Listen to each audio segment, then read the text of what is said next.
Yeah. Hey, another hurdle is cleared in San Diego's Navy Broadway Waterfront redevelopment. Been talking a lot about that this week. The California Coastal Commission and the Navy reached a settlement deal last week that advances the downtown development of the Manchester Pacific Gateway project. It's more than $1 billion development. It calls for a new naval building, waterfront park, restaurants, retail stores, and a big old resort hotel. It's a prime piece of property there. Okay, last hour we spoke with attorney Corey Briggs, who's trying to stop this development from moving forward. The current appeal is in the Ninth Circuit Court of Appeals. Depending on the outcome of that, if we prevail, the Navy could try to go to the Supreme Court. If we lose, we could try to go to the Supreme Court. Regardless of the outcome of that, if this project goes forward, there are still legal challenges that could come to the development agreement itself. Because, as I said before, the city of San Diego right now has to subsidize the developer's operations because we can't collect taxes, yet we're contractually obligated to provide all the regular municipal services. Imagine this. If we had a police officer have to go to that site for any reason, or a firefighter, and they do something and the city gets sued because it's federal property and we don't have the right agreements in place, those people could get sued. The city could get sued. Right now, if they come to your house and they don't do a perfect job, you can't sue them. If they go to this site because of the way it's been structured, they could be sued. So the city's on the hook. It's at a disadvantage, and we're subsidizing it. All right, Briggs and his client, the last legal hurdle standing in the way of this massive project. Radio host Sully Sullivan joining us now with a different viewpoint on all this. Good morning to you. Good morning. That was interesting. Yeah, you heard all of that. Your take on that, is it true that the city's not going to get money from these hotels and these restaurants and these shops? I don't know where that narrative comes from, to be honest with you. I mean, this, and we were just talking about this. This happened in 1920. The city granted this to the land. It's done. You can't stuff the genie back in the bottle.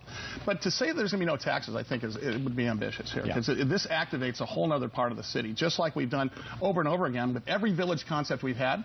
In other words, I mean, take it even down to Horton Plaza, to UTC, to every other sort of village concept we have in this town. Right. This just activates another piece of it. And as you can see there, look at this thing. Hotels are backed up a little bit. And we're not blocking anything, and you've reactivated yet another piece of San Diego that wasn't activated, which means what? It means economic driver. It means economic impact. It also means it does. There's no way you're going to tell me that taxes are going to come out of this ambitious project. The deal with the Coastal Commission. So back up and talk about that a little bit. Well, so I got to say that this is a classic story of developer versus environmentalist. Okay, and the Coastal Commission wanted to reconsider because this was based upon a 1990 plan. So this is sort of, let's press the pause button here. San Diego looks different than it did a couple of decades ago. So let's step back and take a relook at it. They put their big boy pants on both sides of it, and they got it figured out. And it truly is. That was kind of the last big deal going on here. That's not to say that your friend here this morning is not going to sue again, or is not going to appeal any decisions coming back. But and he will. He says he will. No matter what comes back. Yeah, and I think with respect to that, his sort of narrative is he wants to give this back to the city. As a park. As a park. It should be a waterfront park. Is basically what he's saying. And I would argue that waterfront park is not going to bring the economic impact of this development, number one. Number two, I think you could include some open space in this thing. And if you take a look at it, there's plenty of it, and especially in that area right now. Yeah, but all we're seeing is 1.9 acre waterfront park. Well, 1.9 acres out of how many acres? Well, so you've got well, here's the deal. So you got 3 million square foot of office space, which I think everybody's sort of hanging their hat on there. But then you've got this 350,000 square foot Navy headquarters there. You can't ignore that. That's got to happen. Okay. But here's the interesting part of this thing. You got hotel rooms. You got the museum, and then you've got the restaurant space, and then the 1.9 acres of public land.